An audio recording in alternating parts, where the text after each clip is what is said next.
can no longer just push this person away and do a quick breakup. You now are in a intimate, consistent, steady relationship, becoming one with someone.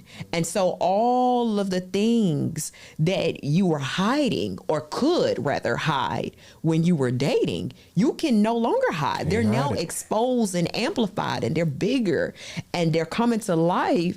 And it's like, what do I do with all of this? And so these are like, so I don't even think it's about just necessarily dealing with the silent signals in a relationship, but you got to even deal with those silent signals when you're not in a relationship. Yeah. And that's real, because we don't like to address issues because they do hurt emotionally. Addressing some challenges or some truths about yourself that you don't like is difficult, because realistically, we don't want to be that way. I don't want to deal with this hurt.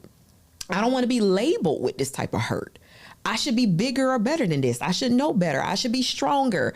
Dealing with this, what does it say about me? And, and dealing with that insecurity and feeling too inadequate and feeling as if you're not enough. It's hard to deal with that, but it's dealing with it that helps us overcome it. And I think that is the reality, even in a marriage, is realizing that even though our marriage is not stellar, even though it's not enough, even though it's not necessarily what we expected it to be, I've got to realize that in order to overcome it, I got to deal with it. You got to deal with it, yeah. I got to deal with it. It may expose some stuff. It may be stuff that we got to talk about that I don't necessarily like. I may have feelings that I don't necessarily want to address, because that's really the truth behind a lot of this stuff. We don't want to address some of this stuff. Mm-hmm. I really rather sweep it under the rug, because I don't want to have that moment. I don't want to have this feeling. Like, I don't want to feel that way. I want to be happy. Mm-hmm. I want to have joy. But in order to have it authentically, we got to address it. Yeah. Yeah.